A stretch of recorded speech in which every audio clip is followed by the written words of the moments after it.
Hey everybody, it's Ethan here with Pursuit, and today we're going to talk about the Porsche Taycan, Audi E-tron, Jeep's new all-electric truck, and what was the fourth one? The all-electric Hummer. So it has been a really exciting year for electric vehicles. We have a lot of people making ground and making progress. I'm really excited to see all these electric vehicles coming out. The more options, the more competitions, the better it is for every company in general working in this aspect. We still have the Rivian RT1, that's their truck, and they have the Rivian Fourlander, forget the name. Those are hopefully coming out this year. We have I think coming into this year, there are it's under 10 production vehicles that you can buy that are all battery electric vehicles. But in the next coming years, they got upwards of 20 vehicles announced. They got the 3 from Rivian, the new Cybertruck, the new Tesla pickup truck, the new Roadster. You got the Porsche Taycan. You got the Audi E-tron. You got the new electric Hummer. A lot of really great options today, but I want to just step into it and let's do a quick comparison video, talk about what they don't talk about in these commercials. I mean, we watched the football game today, and you see the Porsche Taycan, and they race it around the streets, and yeah, that's a really fast car. Got really great 0 to 60. It goes upwards of 165 miles an hour, maybe I think more. It's really fast, really good vehicle. They got the all luxury interior that people from Porsche love. Their screens, they are not the best programmers. I mean, you look at a car company, for some odd reason, they don't have the best programmers in the world.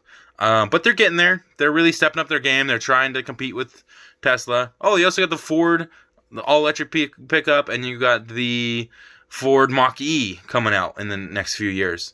But you start looking into these vehicles, and you see, like, the Porsche Taycan, 190, I think it is. I forget. Maybe I'll put it in the description. There's under 200 miles per charge on the Porsche Taycan, but it's a starting price of $150,000. But that's for the starting price, and it comes with a lot of things that most people who are paying for that kind of vehicle are going to want. You start adding a couple of those in, like the Turbo S gets faster, and it's got the bigger battery pack, and the sports wheels, and all the sports stuff, make it go around the track faster. Start adding those things in, and it easily gets above $200,000 for the Audi switch vehicles there. It easily gets above $200,000 for the Porsche Taycan. Now, that's for a car that can't go over 200 miles an hour, 200 miles per charge. And that 200 miles is when you are in econ mode. So when you're getting the best fuel efficiency that you can get out of that vehicle, which, as you know, is not how people who own Porsches drive. If you own a Porsche, you want to enjoy the feel of driving that thing, and you want to drive fast, 0 to 60, takeoff time. You want to be racing circles around everybody else out there. You start doing that, and you are going to cut your mileage in half, maybe even worse. And it's just not going to be a commuter car. But yet they still made it a 4-door car. If you're going to make a car like that, make it go fast. You got to make it faster than the Tesla. It's still got a slower 0 to 60 speed than the Tesla Model S P100D. That's their power 100 kilowatt battery pack dual motor vehicle. That's their top of the line. And the Tesla Model S, they're having a refresh, and they're going to make it go even faster. They're going to destroy the Porsche Taycan. So that car is the worst fuel efficiency. It's the lowest range per dollar you can buy, and it's just not very good in all things that are important to electric vehicles. So, okay, we'll see. Maybe a few of those could sell off, because, I mean, it's good. It's nice having more vehicles out there, more people getting to know more about electric vehicles, people seeing more people take it up, and knowing that it's not as scary of an option. The Audi e-tron, which actually, surprisingly, out since 2017. I don't know why they finally did why they finally put an ad out for it, but that is exciting. It is exciting to see that they are putting more momentum behind this. They are backing it up, and they're saying we're actually going to do it. I had a lot of friends who I actually have talked to about the Audi e-tron and said, hey, you like Audi? Would you ever consider an Audi e-tron? And they came to me tonight and we're talking about it, and we got into a good conversation. It's still not a Tesla, but it is a surprisingly good vehicle. It's got 190 mile range, still under 200,000, but it's only $80,000. So much better value for your money. You get that luxury interior. Audi knows how to do luxury, and they do some really nice cars. And so to see them do an electric car, we haven't seen any problems with battery packs. We haven't seen any problems with that. But that being said, there's not very many of them on the road. There's not a whole lot of miles experience. Audi does have a autopilot feature that can come with these cars.